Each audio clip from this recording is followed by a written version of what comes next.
और बच्चा अगर सिकाई नहीं करवाता है देन एक और टिप है, टाइप से ना कार्ड मिलता है गवर्नमेंट से। जब मैं प्रेग्नेंट थी तभी मेरा ये कार्ड बन गया था। इसमें सारी वैक्सीन्स की डिटेल से वैक्सीन्स लो, प्राइवेट हॉस्पिटल से लेने की कोई ज़रूरत नहीं है।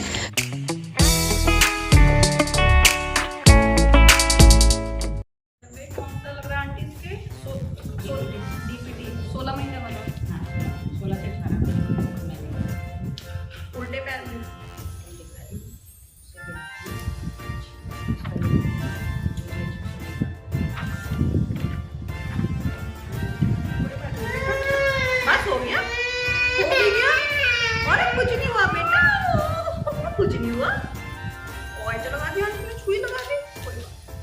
सो गाइज, हम लोग गए थे राव्या को वैक्सीन लगवाने के लिए। अभी राव्या 16 मंथ्स की हो चुकी है। तो 16 मंथ में जो बच्चों को जन्म से लेकर 16 महीने तक वैक्सीन लगाई जाती हैं, ये उसकी लास्ट डोज थी। तो ये डोज़ मैंने आज उसको लगवाई। और आज हम लोग को भी, मतलब मुझे और मेरे हस्बैंड को भी कोविड बूस्टर डोज लगी है। तो मीन्स तीनों के तीनों हम इंजेक्शन ठुकवा कर बैठे हुए हैं। थोड़ा सा पेन हो रहा है, राव्या को बहुत ज़्यादा पेन हुआ, क्योंकि जो बच्चों को वैक्सीन दी जाती है ना, तो एक तो पैर में दी जाती है थाइस पर और एक हाथ पर इस जगह, और वो थोड़ा थोड़ा स्वेलिंग करने लग जाता है। तो उसके लिए बहुत ही ज़रूरी टिप्स ये है कि जब भी आप बच्चों को वैक्सीन लगवा कर आते हैं तो आप हमेशा उसकी बर्फ़ से सिकाई कीजिए। दिन में 3 से 4 बार आपको बर्फ़ की सिकाई करनी है। मैंने राव्या की बहुत ज़्यादा रोई वो, लेकिन सिकाई करना बहुत ज़रूरी है, वरना स्वेलिंग आ जाती है और गांठ बन जाती है उस जगह, जो बहुत ही ज़्यादा हार्मफुल हो सकती है इन फ्यूचर। तो आपको बच्चे के उस जगह पर गांठ नहीं बनने देनी है, ये चीज़ आपको ध्यान रखनी है। इसीलिए पर्टिकुलर आज मैं ये वीडियो कर रही हूँ। और बच्चा अगर सिकाई नहीं करवाता है देन एक और टिप है जो मतलब मैंने फॉलो की एंड इट ऑल्सो वर्कड, तो इसीलिए मैं शेयर कर रही हूँ कि अगर नहीं बच्चा सिकाई करवा रहा है तो आप बच्चों को बेबी विक्स भी उस जगह पर लगा सकते हो। देखो, ये जो वैक्सीन लगाते हैं ना, वो कभी भी आपको नहीं बोलेंगे, लेकिन येस इट वर्क्स, क्योंकि मेरी भाभी ने भी मेरे भतीजे को लगाया था, उसके भी क्वाइट वर्क किया। और मैंने भी राव्या को अभी रात में तो वही विक्स लगाकर ही सुलाया है। और जब उसके पहले जो वैक्सीन्स लगे थे उसमें भी मैंने राव्या को थोड़ी सिकाई की थी, थोड़ा विक्स लगाया था, तो इट वर्कड क्वाइट वेल।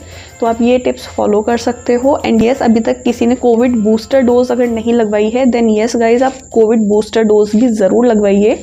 उसका रूल कुछ इस तरह से है कि जो कोविड की फर्स्ट और सेकंड वैक्सीन लगी थी, मतलब सेकंड वैक्सीन के बाद 9 महीने पूरे होने के बाद ही आप ये बूस्टर डोज ले सकते हो। तो हमें तो अराउंड 1 साल हो गया था सेकंड डोज लिए हुए, तो हमारे वो बूस्टर डोज भी लग गई, क्योंकि राव्या की वैक्सीन लगवाने गई थी।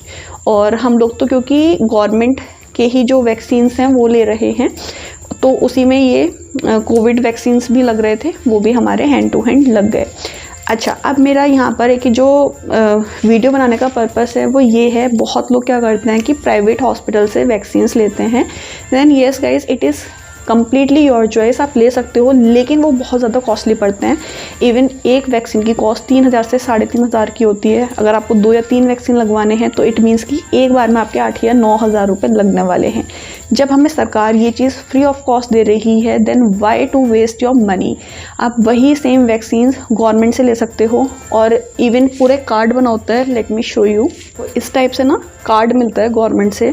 जब मैं प्रेग्नेंट थी तभी मेरा ये कार्ड बन गया था। इसमें सारी वैक्सीन्स की डिटेल दी होती है कि कौन सी वैक्सीन लगनी है, किस एज में लगनी है। तो आप यहाँ पर इजीली ट्रैक भी कर सकते हो। मैं इसका एक क्लिक लेकर वीडियो के लास्ट में डालूंगी, ताकि आपको सारी इन्फॉर्मेशन मिले कि कौन सी मंथ में कौन से आपको वैक्सीन्स लगवाने होते हैं। वो पूरा आप यहाँ से मेज़र कर सकते हो। और ये मतलब बड़ा अच्छा मेरे को गवर्नमेंट का एक बोल दो स्कीम लगी। हम लोग अभी एक्चुअली हरियाणा में हैं, तो हमारे यहाँ तो क्या था कि वो खुद ही घर पर आकर ये वैक्सीन लगा कर जाते थे। और अभी थोड़ा रूल चेंज हुआ है, तो अभी क्या है, लास्ट 4 मंथ्स से ऐसा है कि कैंप लगते हैं, तो आपको उस कैंप में जाकर बच्चे को वैक्सीन लगवाने होते हैं। लेकिन हमारी सोसाइटी में ही गवर्नमेंट हॉस्पिटल की जो मेन हेड हैं वो रहती हैं, तो वो सोसाइटी में ही कैंप लगवा देती हैं, इसलिए हमें कहीं बाहर जाने की ज़रूरत नहीं पड़ती है, घर के पास ही वैक्सीन्स लग जाते हैं। तो इस तरह का एक कार्ड होता है जिसमें आपको ड्यूरिंग प्रेगनेंसी भी जो टिटनेस के इंजेक्शन लगते हैं वो भी फ्री ऑफ कॉस्ट लग जाते हैं। इसलिए आप ये बनवा सकते हो। अगर आपकी बेटी होती है तो इसमें प्लस आपको पता है 4,500 रुपये भी मिलते हैं अगर आपने एक कार्ड बनवाया है सरकार की तरफ से, बेटी होने पर स्पेशली। तो वो भी मेरे को मिला है वो बेनिफिट, इसलिए मैं आप लोगों के साथ शेयर कर रही हूँ। और प्लस इसके अंदर ना ये देखो इस टाइप से चार्ट भी दिया होता है, जिससे आप ये भी ट्रैक कर सकते हो कि आपका बेबी का किस मंथ में कितना वज़न होना चाहिए। क्योंकि बहुत लोग ना कई बार बच्चों को देखते हैं तो बोलते हैं कि यार आप तेरा बच्चा तो बड़ा पतला है, ये तो बड़ी कमज़ोर सी हो गई है। तो कई बार मॉम्स टेंशन में आ जाती हैं, इवन मैं भी 1-2 बार टेंशन में आई हूँ। तो फिर मैंने क्या किया, ये चार्ट आकर फॉलो किया, रिसर्च की, तो इस चार्ट के बेसिस पर मतलब मुझे ये चीज़ पता चली कि अगर वेट इस रेंज में है then it is completely fine. बच्चा पतला दिख रहा है उससे कोई मतलब नहीं है, बच्चा एक्टिव होना चाहिए, हेल्दी होना चाहिए, और उस वेट रेंज के अंदर है अगर बच्चा, मीन्स ये जो ग्रीन लाइन है ना, अगर इस वेट रेंज के अंदर है बच्चा देन बच्चा बिल्कुल हेल्दी है। ज़रूरी नहीं है कि बच्चा एकदम मोटा दिखाई दे आपको, मोटापा तो आज के समय में वैसे भी बहुत ज़्यादा बुरा है। इवन मैं अपने मोटापे से परेशान हूँ, मैं खुद कम करने में लगी हुई हूँ, तो मैं अपनी बच्ची को मोटा क्यों करूँ। तो ये चीज़ तो बहुत ज़रूरी है कि बच्चे को आप हेल्दी रखिए, मोटा करना बिल्कुल भी ज़रूरी नहीं है। और अभी ये बच्चे का ग्रोथ एज है तो बच्चा इतना ज़्यादा मोटा होता भी नहीं है। सो आप यहाँ से उसका वेट भी ट्रैक कर सकते हो। तो ये कार्ड मेरे को ना बहुत ही यूज़फुल लगा। इसका एक डिटेल्ड वीडियो मैं आप लोगों के साथ अपकमिंग वीडियोस में शेयर करूंगी, वो ज़रूर चेकआउट कीजिए। तो ये मेरा आज का एक छोटा सा वीडियो था जिसमें मैंने आपको ये टिप्स दी कि आप गवर्नमेंट हॉस्पिटल से वैक्सीन लो, प्राइवेट हॉस्पिटल से लेने की कोई ज़रूरत नहीं है। गवर्नमेंट हॉस्पिटल मतलब सरकार ने इतने अच्छे हमको स्कीम्स दी हुई हैं जिसमें हमें फ्री ऑफ कॉस्ट इतने सारे वैक्सीन्स लगे हैं मेरे अभी तक बच्ची के, लेकिन 1 भी रुपया मेरा नहीं लगा। वही अगर मैं प्राइवेट हॉस्पिटल्स में ये सारे वैक्सीन्स लगवाती देन गाइस 50,000 का खर्चा फिक्स था, मतलब होना ही होना था। तो उस चीज़ को आप कहीं और इन्वेस्ट कर सकते हो, है ना अच्छी चीज़। और ये कम्प्लीटली सेफ़ है, कभी आज तक राबे को कोई प्रॉब्लम हुई नहीं। स्टार्टिंग में जो वैक्सीन लगते हैं ना, बताती हूँ मैं आपको, जो 1.5 से 2.5 महीने वाले जो लगते हैं उसमें कई बार क्या होता है, जो इस जगह पे रखते हैं तो वो थोड़ा सा स्वेलिंग कर जाता है, जिसका एक निशान बना हुआ रह जाता है। आप लोगों ने अपने पेरेंट्स के भी देखा होगा वो निशान, वो चीज़ हो सकती है, लेकिन उसमें भी घबराना नहीं है। वो इस चीज़ का ही एक रूप है कि अगर वैक्सीन अंदर जाकर वर्क कर रही है तो स्वेलिंग आ सकती है, उसको आप सिंपल ऐसे ही रहने दो, 8 से 10 दिन में वो स्वेलिंग चली जाती है, उसके अंदर से मवाद निकलता है और वो एक अपना निशान छोड़ जाता है जो कम्प्लीटली सेफ़ है।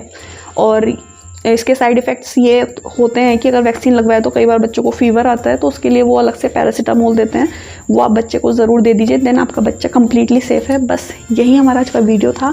आई होप ये वीडियो आप लोग के लिए इन्फॉर्मेटिव रहा होगा। पसंद आया हो तो लाइक शेयर सब्सक्राइब करना ना भूलें। हम मिलते हैं अपने नेक्स्ट वीडियो में। Until then bye bye and take care.